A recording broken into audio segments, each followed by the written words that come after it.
అప్పట్లో ఆమె ఏం మాట్లాడినా ట్రెండింగే, పొలిటికల్గా ఆమె ఏం చేసినా ట్రెండింగే. వైద్య వృత్తి వదిలి రాజకీయాల్లోకి వచ్చిన ఆ మహిళా నేత అనూహ్య విజయం అందుకున్నప్పటికీ దాన్ని కంటిన్యూ చేయలేకపోయారు. పొలిటికల్ వైకుంఠపాలిలో మళ్లీ మొదటికొచ్చేశారు. అయినా సరే మళ్లీ నిచ్చెనెక్కి లక్ష్యాన్ని చేరుకుంటారని ధీమా వ్యక్తం చేస్తున్నారు.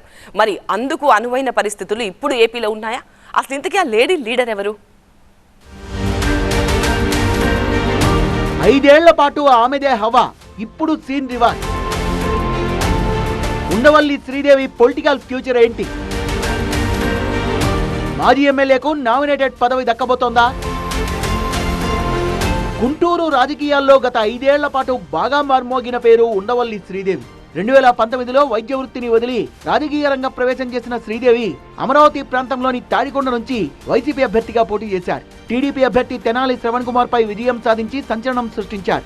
ఆ తర్వాత ఆమె హవా మొన్నటి ఎన్నికల దాకా కొనసాగింది. ఆమె ఏం చేసినా ట్రెండ్ అయ్యేది, ఏం మాట్లాడినా బ్రేకింగ్ అయ్యేది. ఆ స్థాయిలో రాజకీయాలు చేసిన ఉండవల్లి శ్రీదేవి ఇప్పుడు ఫ్యూచర్ విషయంలో కన్ఫ్యూజన్ లో ఉన్నారట. రాజధాని ప్రాంతంలో వైసీపీ క్యాండిడేట్ గా గెలిచి ఏ స్థాయిలో ప్రభంజనం సృష్టించారో అదే వైసీపీపై తిరుగుబావుట ఎగరవేసి అంతకు మించి సంచలనం సృష్టించారు శ్రీదేవి. తాడికొండ ఎమ్మెల్యేగా గెలిచినా ఇటు పార్టీలోనూ ఇటు నియోజకవర్గంలోనూ పట్టు సాధించలేకపోయారు. నాటి బాపట్ల ఎంపీ నందిగం సురేష్ తో పాటు లోకల్ గా పార్టీ నేతలతో విభేదాలు ఆమెను రాజకీయంగా దెబ్బతీశాయి.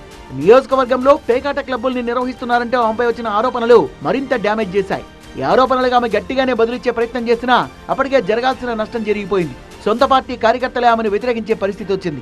తాము ఎమ్మెల్యేగా ఉండగానే డొక్కా మాణిక్య వరప్రసాద్ ను తాడికొండ సమన్వయకర్తగా నియమించింది వైసీపీ అధిష్టానం.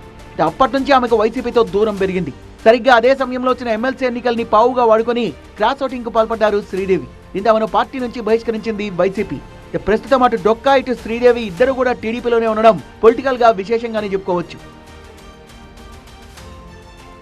ఎన్నికలకు ముందు టీడీపీలో చేరిన శ్రీదేవి మరోసారి టికెట్ ఆశించినా దక్కలేదు. బాపట్ల ఎంపీ టికెట్ వస్తుందనుకున్నా అది కుదరలేదు. దీంతో ఆమె పొలిటికల్ గా సైలెంట్ అయిపోయారు. ప్రతిపక్షంలో ఉన్నప్పుడు టీడీపీ కోసం క్రాస్ ఓటింగ్ కు పాల్పడి పెద్ద రిస్క్ చేసిన శ్రీదేవికి ఇప్పుడు అదే కూటమి అధికారంలో ఉన్నప్పటికీ పెద్దగా ప్రాధాన్యం దక్కడం లేదు.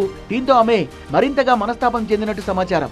ప్రస్తుతం నామినేటెడ్ పదవుల పంపకాల కోసం కూటమి ప్రభుత్వం కసరత్తు చేస్తుండటంతో ఉండవల్లి శ్రీదేవిలో రాజకీయంగా మళ్లీ ఆశలు చిగురించాయి. తనకు తప్పకుండా ఛాన్స్ వస్తుందని ఆమె భావిస్తున్నట్టు తెలుస్తోంది. పొలిటికల్ గా ఇబ్బందికరమని తెలిసినా గతంలో తాను రిస్క్ చేశానని, అది గుర్తించి కూటమి ప్రభుత్వంలో రాష్ట్ర స్థాయి పదవినిస్తారని ఆమె బలంగా నమ్ముతున్నారట. కొంతకాలంగా ఆమె గుంటూరుకు దూరంగా ఉంటుండటంతో రాజకీయంగా ఏం చేయబోతున్నారనేది అనుచరులకు అంతు చిక్కడం లేదట. మరోసారి రాజకీయాల్లో తనదైన ప్రభావం చూపిస్తారనే ఆశాభావంతో ఉన్నారట ఉండవల్లి శ్రీదేవి. పదవుల విషయంలో ఆమెకు ప్రాధాన్యత దక్కే అవకాశం ఉందని మరో వర్గం చెబుతోంది. ఎస్సీ కమిషన్ చైర్పర్సన్ గా ఉండవల్లి శ్రీదేవిని నియమించే అవకాశాలున్నట్లు పొలిటికల్ వర్గాల్లో చర్చ జరుగుతోంది. అది ఎంతవరకు నిజమవుతుందో చూడాలి.